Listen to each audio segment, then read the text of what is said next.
Jagtial MLA Sanjay Kumar అసలు ఏ పార్టీలో ఉన్నారని కాంగ్రెస్ పార్టీ సీనియర్ నేత జీవన్ రెడ్డి ప్రశ్నించారు. తనతో కలిసి పనిచేసేందుకు సిద్ధమని అంటున్నారని, ఆయన బీఆర్ఎస్ లో ఉన్నారని, తాను కాంగ్రెస్ పార్టీలో ఉన్నప్పుడు ఎలా ఉంటారని తెలిపారు.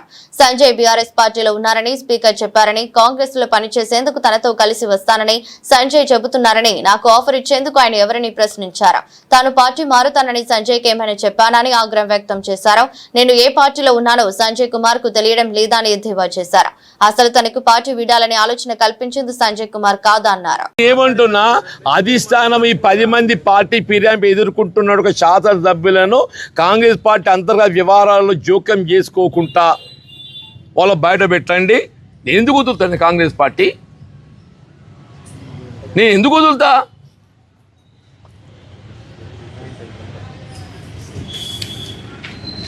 వాళ్ళని దూరం పెట్టడం సాధ్యం అవుతుంది అనుకుంటున్నారు. అరే నేను అన్నగా పరిష్కారం ఉందా అని చెప్పాను. కాదు బాబు, అది మీరే అంటే ఇది మీరే అంటారు. నా దృష్టిలో పరిష్కారం లేదని ముందే చెప్పా. నేను చేయని సంతోషం చేయాల్సిందే కదా బాబు. ఏకపక్షం ఎట్టుంటది బాబు? ఏకపక్షం ఏది ఉండదు. నేను ఏది ఇస్తుందో 84 November my term was expired. 84 November my term was expired. When I joined into Congress party, I was no more an elected representative of any చట్టసభకు ఎంపిక లేను. కాంగ్రెస్ పార్టీ విషయం కాదు, టీడీపీలో ఉంటూ నాదెల భాస్కర్ రావు వెళ్ళారు. చూడు బాబు, నేను అది అంతర్గతంగా పార్టీని వీడడం కాదు, అంతర్గతంగా నా అభిప్రాయం చెప్పి నా రిజిగ్నేషన్ గవర్నర్ పంపించినాయా? నా రిజిగ్నేషన్ ఏదైతుందో అన్నాడు గవర్నర్కి పంపించింది. నేను అంతర్గత ప్రజాస్వామ్యం ఏదైతున్నదో నేను అంటే నాకు కనబడలేదు కాబట్టి ఏదైతుందో దాని కొరకు గవర్నర్ పంపించింది రిజిగ్నేషన్. నాకు పార్టీ మారితే సరే మీకు గౌరవం దక్కుతుంది అనుకుంటున్నారో లేదంటే న్యాయం జరుగుతుంది అనుకుంటున్నారో ఓకే, కానీ మీతో పాటు నడిచేటువంటి కార్యకర్తలకు, మీ కింద ఉన్నటువంటి నాయకులకు ఇతర పార్టీలకు పోతే న్యాయం జరుగుతుంది అనుకుంటున్నారా? చూడు బాబు, వాళ్ళు నాతో నడిస్తే న్యాయం జరుగుతుందని భావించే వాళ్ళే నాతో నడుస్తారు. నాతో నడిస్తే న్యాయం జరుగుతుందని భావించే వాళ్ళే నాతో నడుస్తారు. అంటున్నారు మీరు, ఇక్కడ హ్యూమిలేషన్ ఉంది, అసంతృప్తి ఉంది, ఉక్కపోత ఉంది మీ ఇంట్లో మీకే అని చెప్పేసి మీరు అంటున్నారు.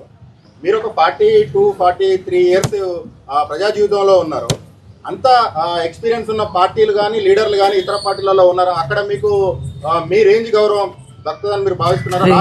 ఆ మాటకు వస్తే రాష్ట్రంలోనే సీనియర్ నేతలలో టాప్ 3 లో ఉంటారు. అవును బాబు, నేను అందుకే అంటున్నా కదా, నాకు పార్టీ వీడడం అనేది ఏదైతున్నదో నేను కోరుకుంటున్నది కాదు. దయచేసి నేను ముందే ఐ వెంట్ ఆన్ రికార్డ్. నేను పార్టీ వీడడం అనేది నేను ఎంత హ్యూమిలియేషన్లో, సఫకేషన్లో ఆ నిర్ణయం తీసుకునే పరిస్థితి ఏర్పడుతుందో అని చెప్పా. నేను ఎవడు కూడా 4 దశాబ్దాల అనుబంధాన్ని వీడాలి అని చెప్పి కోరుకోడు. అటువంటి పరిస్థితి ఏర్పడితే అది బాధాకరమే. ఆ బాధకి ఉపశమనానికి ఏదైతుందో పెద్ద ఇస్ నో అదర్ ఆప్షన్.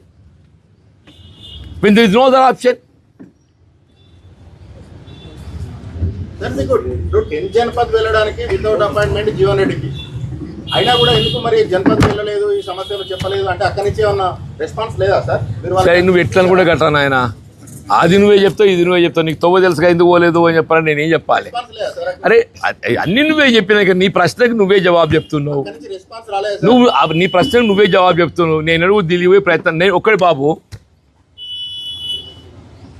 తెలంగాణలో కాంగ్రెస్ ప్రభుత్వం ఏర్పాటులో this is anchor Ravi. Hi అండి, నేను మీ Jabardasth auto punch Ramprasad. Hi, it's me Madhavilatha. Hello అండి, నేను మీ సుడిగాలి సుధీర్. హాయ్ హలో, నేను Jabardasth Sri. Please subscribe to public talk TV. Please subscribe to public talk TV. Please subscribe to public talk TV. Please subscribe to public talk TV.